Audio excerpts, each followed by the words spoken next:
Space News 54, rapport d'événements 02. Bonjour à nouveau. Merci d'être ici avec moi une fois de plus. J'espère que vous allez très bien aujourd'hui. C'est Marie, bienvenue sur ma chaîne. Ces informations peuvent être considérées comme de la science-fiction, ou comme le spectateur le voit le mieux, et je les publie uniquement à des fins de divertissement. Cependant, je prends mes informations très au sérieux, et pour ceux qui ont des yeux pour voir. J'écris ceci le matin du 12 décembre 2024. Il s'agit d'une continuation directe de la première partie, Space News 53, rapport d'événements 01. Cette première soirée que j'ai passée à bord du vaisseau spatial Alcyone, avec le capitaine Goriel et son équipage, a été difficile pour moi, car avant de pouvoir me retirer dans ma nouvelle chambre, et même si je me sentais très malade, j'ai dû faire un débriefing avec lui, avec son premier officier, Maxel, avec son médecin en chef, Ware, et avec 4 autres chefs militaires sous le commandement de Goriel. J'ai dû leur dire tout ce que je savais sur ce qui se passait à bord du vaisseau spatial Sadiq Leia, du mieux que je le pouvais.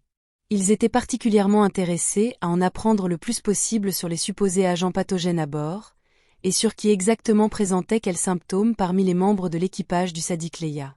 Lorsque le débriefing a enfin pris fin, j'ai été accompagné dans ma petite chambre privée très spartiate.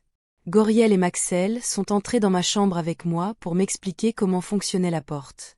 Ils m'ont dit que les boutons poussoirs de la porte ne fonctionnaient plus car ils ne faisaient qu'un bruit d'air qui s'échappe lorsqu'ils sont poussés, n'ayant pas assez de pression d'air pour faire bouger les portes coulissantes pneumatiques. Comme le problème était difficile à réparer et compromettait de nombreuses portes pneumatiques de ce niveau du vaisseau, leur équipe de maintenance avait opté pour l'installation de leviers manuels au sol que vous deviez actionner plusieurs fois pour augmenter suffisamment la pression d'air pour ouvrir les portes. Il y avait un autre levier improvisé de l'autre côté de la porte dans le couloir. Goriel et Maxel ont continué, et en cas d'urgence, il y a une hache derrière ce panneau qu'ils ont ouvert pour me montrer. Puis, plein de médicaments TG pour mes problèmes d'estomac et d'intestin, ainsi que 2 types différents d'analgésiques qui, honnêtement, ne semblaient pas du tout fonctionner. J'ai essayé de me reposer dans ma nouvelle petite chambre, jusqu'à ce que je remarque à mon grand désarroi que les portes coulissantes avaient de longues fenêtres transparentes du sol au plafond. Utilisant le peu d'énergie qu'il me restait, que je sentais presque inexistante, je me suis approché de la porte, et j'ai accroché une petite couverture et quelques-uns de mes vêtements pour couvrir les fenêtres. J'avais besoin de mon intimité. Ma chambre était petite, 4 mètres sur 4, plus une petite salle de bain. La fenêtre était petite, 40 cm sur 90, et le verre était incroyablement épais. J'ai appris plus tard qu'il s'agissait d'un alliage de titane transparent de 120 cm d'épaisseur. Tout dans ma chambre était extrêmement rudimentaire. Même ma seule chaise était faite de quelque chose que j'ai identifié comme de la fonte avec un coussin en cuir rigide. Le plafond avait un panneau manquant, donc je pouvais voir dans les tubes et les tuyaux du vaisseau partout. Et puis il y avait cette énorme collection de bruits de vaisseaux inconnus pour moi et qui rendait mon sommeil presque impossible, même si j'étais terriblement fatigué. Ces bruits inconnus m'ont accompagné tout au long de mon séjour dans le vaisseau spatial Alcyone. Ça allait de l'air pressurisé à travers des tubes métalliques, à un son métallique géant et rythmique très loin, et un bruit de pouls magnétique fort, qui se déclenchait de manière intermittente, et honnêtement, c'était le plus effrayant de tous les sons. Ensuite, il y avait un bruit de métal contre métal, très fort et ennuyeux, ainsi qu'un grincement roulant qui apparaissait de temps en temps, sans raison apparente. J'ai appris plus tard que le bruit venait d'une tourelle de canon énorme et lourde qui bougeait en dessous de moi, à seulement quelques niveaux en dessous, et sur le ventre inférieur du vaisseau. L'Alcyone est un vaisseau de guerre, donc il ne possède aucun des raffinements auxquels j'étais habitué dans le Sadiq Leia, même les couloirs y sont plus étroits et bordés de toutes sortes de tubes, tuyaux et câbles dessus, et sur les murs et à chaque coin, il y a une boîte électrique pleine de lumière, et une forêt de câbles et de tuyaux qui y entrent et en sortent. De temps en temps au coin, il y a des passages dans le sol ou au plafond avec des échelles à l'intérieur, et des lumières vives provenant de l'ouverture cylindrique. Et contrairement au Toleka ou le Sadiq Leia plus récemment, ce vaisseau bouillonne d'activité 24 heures sur 24, 7 jours sur 7, plein de membres d'équipage très occupés accomplissant leurs tâches. Le lendemain, je me suis dirigé vers l'infirmerie avec le capitaine Goriel, et nous avons traversé un endroit dans le couloir avec une fuite d'air tellement pressurisée, qu'elle faisait un bruit si fort que nous ne pouvions pas nous entendre parler. Nous sommes arrivés à l'infirmerie et le docteur Carrez m'a donné les médicaments qui avaient été préparés spécialement pour répondre à mes besoins, puis Goriel et moi sommes retournés par le même couloir moins de 5 minutes plus tard, et il y avait déjà 2 membres de l'équipage avec les panneaux de sol ouverts et réparant la fuite d'air. Alors que nous passions, les 2 membres de l'équipage se sont redressés et nous ont salués. J'étais absolument stupéfaite de voir un tel niveau d'efficacité.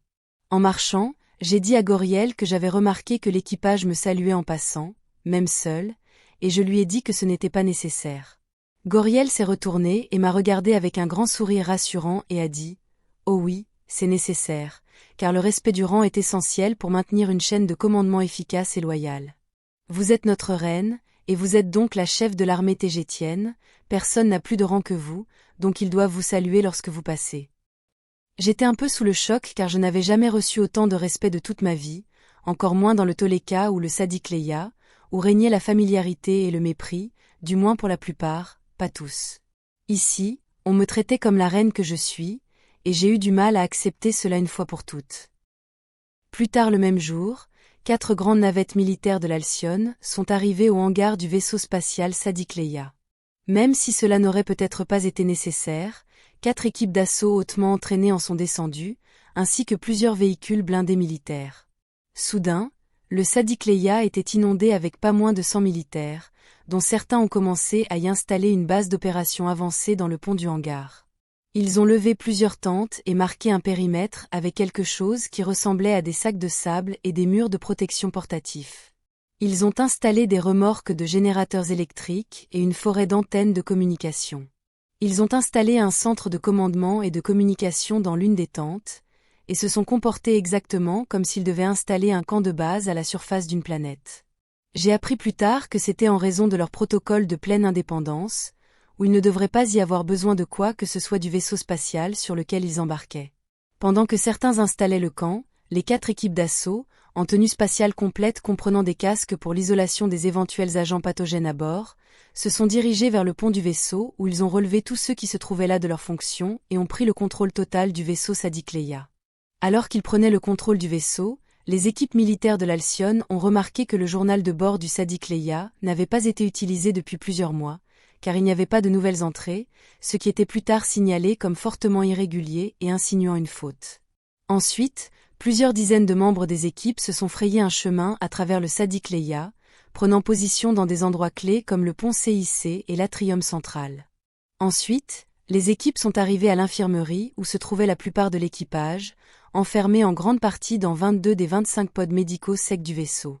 C'est là qu'ils ont rencontré leur première résistance à leur embarquement, même si cela était entièrement autorisé par moi, et accepté par les quelques personnes restantes à bord du Sadikleya, car ils considéraient leur démonstration de force militaire comme excessive, inutile, intimidante et même insultante. Bien que je comprenne le sentiment et le point de vue de nos quelques amis encore debout sur le Sadikleya, l'armée n'aurait pas pu agir autrement, car le protocole existe pour une raison, et ils ne savaient pas à quoi s'attendre à bord. Avec l'efficacité typique de l'Alcyone, les équipes médicales du capitaine Goriel, dirigées par son médecin en chef, Ware, sont arrivées à l'infirmerie du Sadikleya et se sont immédiatement mises au travail. Soudain, l'infirmerie du Sadikleya, qui n'avait auparavant que 3 personnes dans son personnel médical, fut inondée par pas moins de 40 personnes ayant une formation médicale, toutes venant du vaisseau spatial Alcyone. La première chose qu'ils voulaient voir était les données biométriques et médicales de chacune des personnes malades dans les capsules, sachant également que tout l'équipage du vaisseau spatial Sadikleya était malade, à un degré ou à un autre. Le médecin en chef du vaisseau spatial Sadikleya, Sénétré, qui avait été dans une capsule sèche pendant plusieurs heures, était debout et essayait d'aider les nouveaux arrivants. Elle a expliqué que tous les membres de l'équipage présentaient de forts symptômes grippaux, avec une toux forte et invalidante, ainsi qu'une infection gastro-intestinale aiguë, caractérisée par des douleurs abdominales très fortes et une forte fièvre, congruente avec la salmonelle, qui provoquait également des crampes intestinales et une paralysie dangereuse. Le docteur Ware a demandé à voir les données sur les ordinateurs médicaux du Sadikleya, et c'est là que les choses ont commencé à devenir étranges. Ce que le médecin du Sadikleya, Sénétré, disait au docteur Ware et à son équipe, n'était pas conforme aux données médicales des ordinateurs des vaisseaux, qui obtenaient leurs données des capteurs biométriques des capsules sèches, ainsi que des tests de laboratoire effectués sur chacun des membres de l'équipage du Sadikleya. Alors que Sénétré indiquait la salmonelle, les données indiquaient qu'aucun pathogène contagieux n'avait été trouvé, et là où elle indiquait une forte fièvre détectée chez chacun des membres de l'équipage, les lectures biométriques des capsules sèches indiquaient une température corporelle normale. L'un des assistants médicaux du docteur Ware, de son équipe de l'Alcyone, s'est approché de lui et lui a montré les résultats des analyses d'agents pathogènes effectuées à l'aide d'équipements médicaux avancés qu'ils avaient avec eux. Les résultats étaient clairs. Il n'y avait aucun pathogène aéroporté présent dans le Sadiq Leia, et il n'y avait aucune preuve de la présence d'un autre agent pathogène à bord, bien qu'il ait été plus tard déterminé qu'une forte infection fongique était présente dans les poumons et les bronches des personnes exposées au sport, mais cela n'était pas contagieux. Et plus tard, il a également été découvert qu'une légère infection à la salmonelle était en effet présente chez l'un des membres de l'équipage, la petite Yazi Sophia, mais elle ne s'était pas propagée à personne d'autre. Alors que le Dr Ware réalisait qu'il n'y avait aucun danger pour ses équipes, et à la grande horreur de Sénétré, il a ordonné à tous de retirer leurs casques. Le Dr Ware a ensuite ordonné à tout le monde de sortir immédiatement des capsules médicales sèches, afin de mettre en place un traitement alternatif. Sénétré, et les quelques autres membres de l'équipage du Sadiq Leia présents, dont un agent des forces spéciales Ashmalim, Salah Fayel, ont commencé à s'énerver et se sont vivement opposés aux ordres du Dr Ware.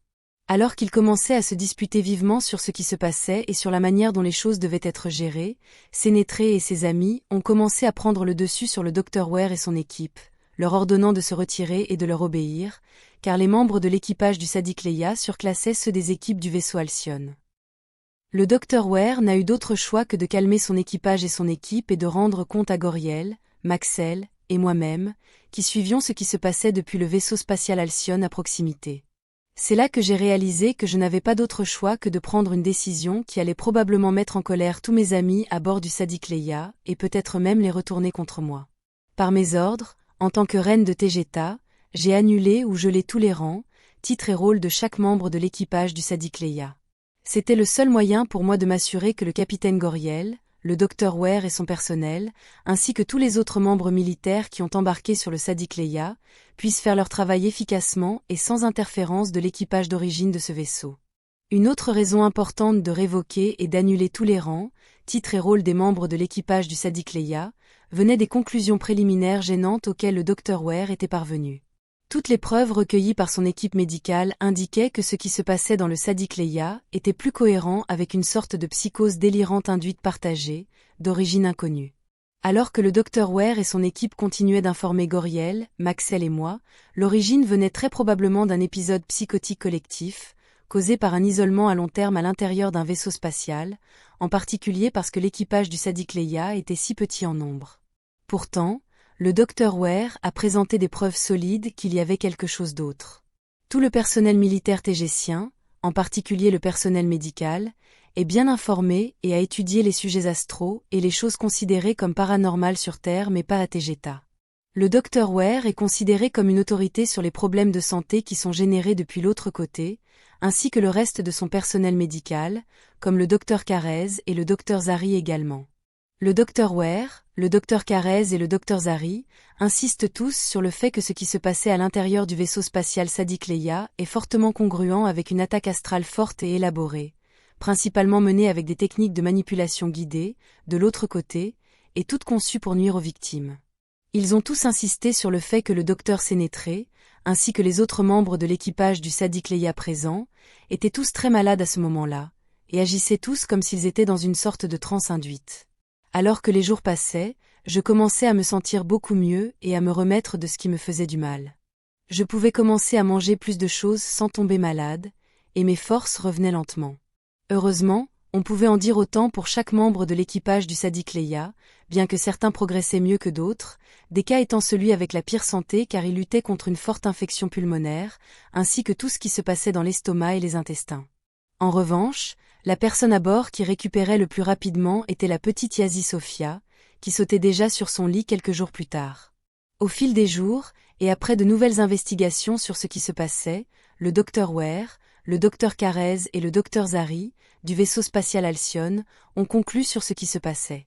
La conclusion est une maladie psychosomatique générée par une psychose délirante induite partagée, générée par une attaque astrale forte et coordonnée, visant spécifiquement des cas, et moi. Le reste de l'équipage n'était que des dommages collatéraux, à moins que de nouvelles données ne surgissent. Leur conclusion officielle gênante, transmise au Conseil supérieur de Tegeta à Toleka City, est que tout cela était une tentative d'assassinat contre ma vie, et celle de Deka. Probablement parce qu'il me soutient, et en sait trop. Les questions sont, par qui, pourquoi et comment. Les choses continuent de se dérouler ici pendant que j'écris ces mots, tout est encore en cours, et il y aura plus de parties et de vidéos sur ce sujet. Au cas où vous vous demanderiez à quoi servent les autres vaisseaux tégétiens en orbite autour de la Terre, eh bien voici votre réponse, à suivre. Ce sera tout pour aujourd'hui, comme toujours. Merci d'avoir regardé ma vidéo, et d'avoir liké, partagé, et de vous être abonné pour davantage, cela aide beaucoup cette chaîne à grandir. Et j'espère vous voir ici la prochaine fois. Avec beaucoup d'amour et d'appréciation, votre amie, Marie.